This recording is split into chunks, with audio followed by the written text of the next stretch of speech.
PayPal, we go beyond the button, providing business solutions for some of the biggest names in the business. And it all happens through collaboration and partnership. So let's get together. Let's join forces. You bring your ideas. We'll bring insights from our network of hundreds of millions of consumers. You bring your plan. We'll bring our flexible, full-stack payments platform that lets you turn on the features you need when you need them. You bring your opportunities. We'll bring the data and tools to help you manage risk and respond to the unexpected. You bring your customers. We'll create innovative buying and shopping experiences to help you acquire, convert, and retain more of them. So let's innovate, reorientate, and elevate. And then let's take it global to help you unlock new sales channels and expand into new markets. Let's create a partnership that opens the door to infinite possibilities. Let's go beyond the button, and let's make the world that much better for it. Let's make it happen. Very good morning again. So once again, my name is Rohit Lokray. I'm really pleased to represent PayPal here today. I've been told that that there's a very large stage and that I can make use of this stage, so you'll see me walking around quite a bit. I also just talk better when I walk, I suppose. But look, what I'd like to talk about today is going global or cross-border, right? But let's start with the exam question, as I call it. What is cross-border, right?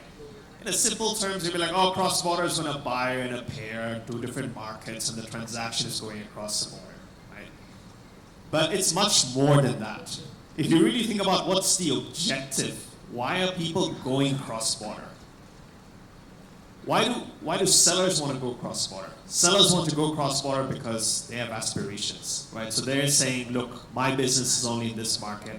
I want to get consumers all across the world. And those consumers are consumers that I didn't have. They're probably consumers that could pay higher rates, higher prices for the products and services that I have today. Why do consumers go cross-border? Sometimes it's because they like to try something new.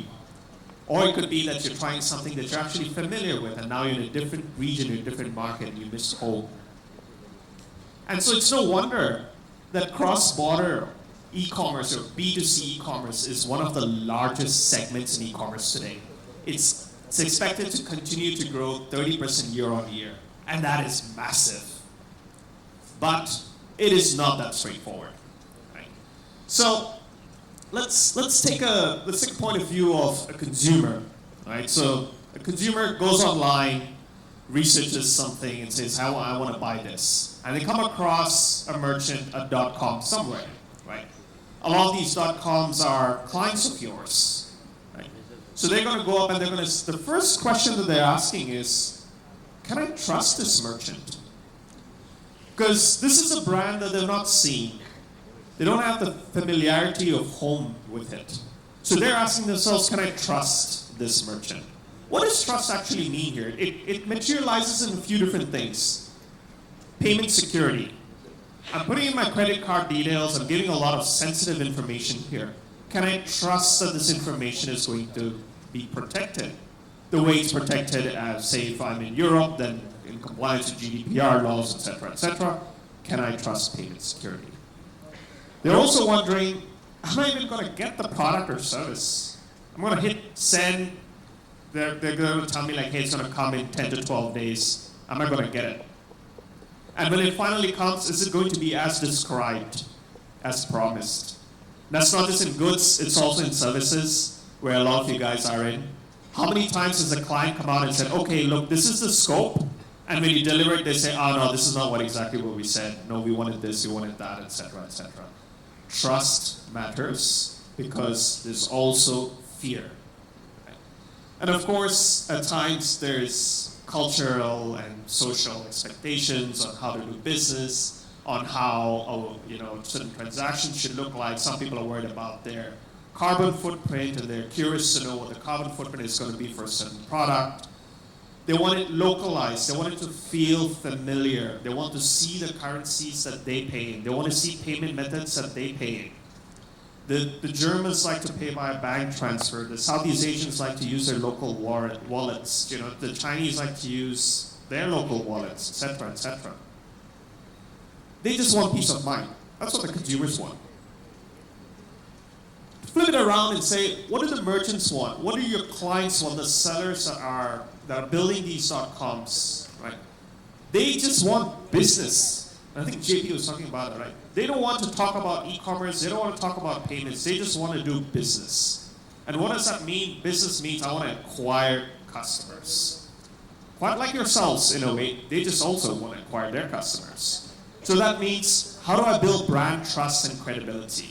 I might have a great brand at home, but how do I extend that? Number two, I want these customers to come back. Right? A one-off customer is not that good. I've gone cross-border. I'm building this e-commerce business because I want that repeat business. And of course, dealing with regulatory and compliance and tax and whatnot. Because that's always tricky.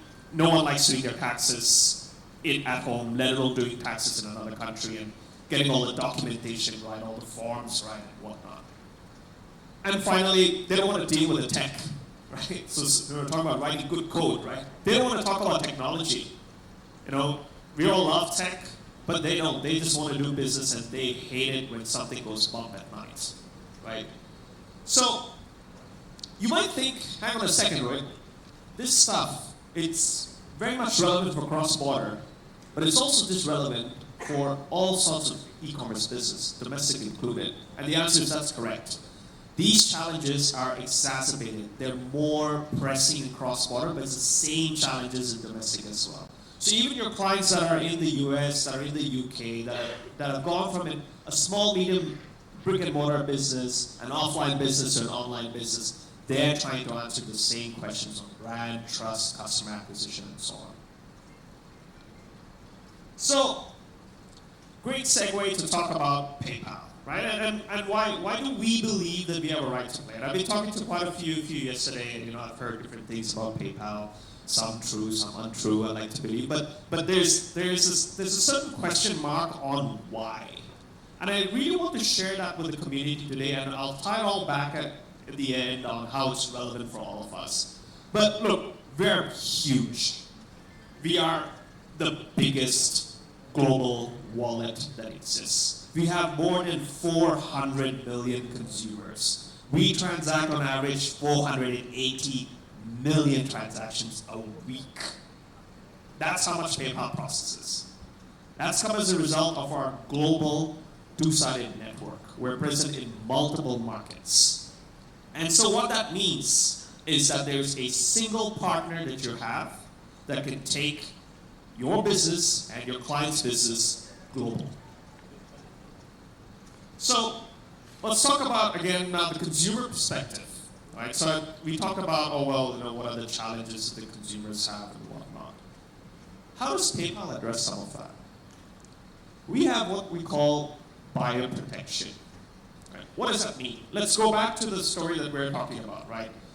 Someone set up Rohit'sT-shirts.com, making t-shirts in India and want to sell it internationally. A buyer in the US has never heard of Rohit'sT-shirts.com.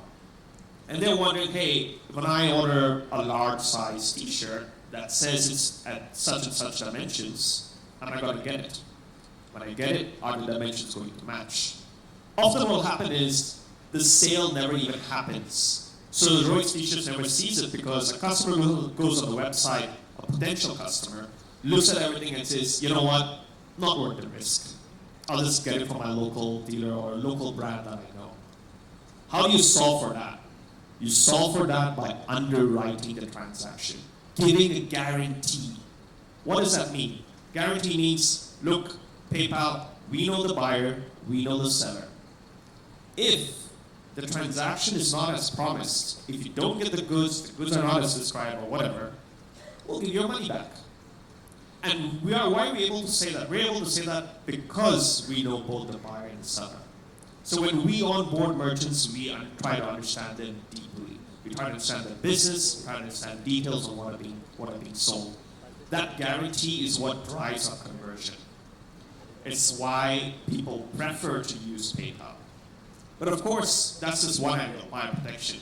There's other dimensions as well. People don't want to key in credit card details, right? You don't have to when you're dealing with the PayPal checkout experience. People want clarity on what sort of payment they're actually doing, right? So it says X currency, is that what's going to show up on my card? PayPal allows you to set in and pay your own currency as a buyer. And a lot of our global buyers prefer that. They want to have that kind of transparency at the time of transaction. Of course, there's multiple other reasons on like remittance capabilities, cashback, etc., etc. But those are three fundamental items I'd like to call that relevant, especially e-commerce and far more in cross-border. It's no surprise that Interbrand ranked us top 4 of the 50. There's 4 payment brands that exist as the world's best brands, and the other 3 are schemes, and that says something. I want to switch gears a bit. Let's talk about the merchant point of view, and I'll try and skip this because some of this I've said before, but I really want to drive the message home and share it with this community. Well, first, straight off the bat, you get access to 400 million customers, right? Dear merchant, do you want access to 400 million customers? Yes, there you go. Okay? So make your business familiar, right? The second thing is what I was talking about, conversion and trust. That about 36% high conversion that we've seen because users go onto the website and sometimes they go like, oh, do I see PayPal the brand? And that itself convinces them to continue the shopping experience. There's obviously simplicity in operations. I know we were all talking about how let's make things simple for our clients. Let's make things simple for our merchants.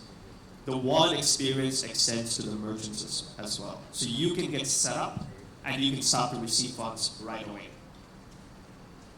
And of course, peace of mind. Whatever we describe in terms of security for the consumers also extends to the merchants, right? So we've got machine learning tools, we monitor transactions near real time, we've got 24/7 monitoring, so on and so forth, to protect against chargebacks, because that's a key issue that also comes when merchants go cross-border, right? Like, hey, how do I deal with fraud? How do I deal with chargebacks? And so we're able to extend the same protection to our sellers as well, right? So, look, enough about the propositions and the stories around it. What I wanted to do is I wanted to now shift gears to the people in this room, right? Which is we've talked about the big problem. Commerce is huge, growing 30%. Your merchants want to go cross-border, and a lot of the challenges that exist in cross-border also exist in domestic. And I've talked to you about PayPal, 400 million consumers, security, trust, protection, both for buyers and for sellers. Now, here comes the so what? How is it relevant for everyone in this room? Number one is we would like to connect with you better. Right? Why? We're investing. We're investing heavily in marketing. And this is this brief snapshot, but the reason why we're doing this is PayPal doesn't want to stay silent. We want to remind people about PayPal and the proposition, and we are seeing demand. We're doing this in the US, we're doing this in Europe, we're doing this in multiple markets in Asia. Okay. So what? We love Magento. We're deeply integrated to Magento, and we have a roadmap to try and do more onto the platform. But we're also integrated with various other e-commerce players out there, including some of the other open source ones as well. So this comes down to, finally, you guys, right? Which is, we would like to partner with you. We'd like to do more. What that means is, you have customers that are doing e-commerce. Get them to join us. We will empower you with the tools, the proposition, the story, but we're also very much excited to make you part of the incentive sharing and the revenue sharing that comes with it. Because this is business that we like to acquire together, we want to partner with you guys to join us, right? You have clients globally. We love the Magento community, we love the association.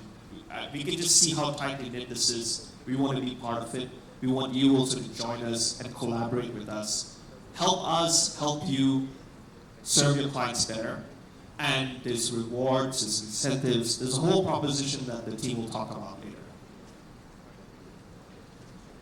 That's it. That's all I have.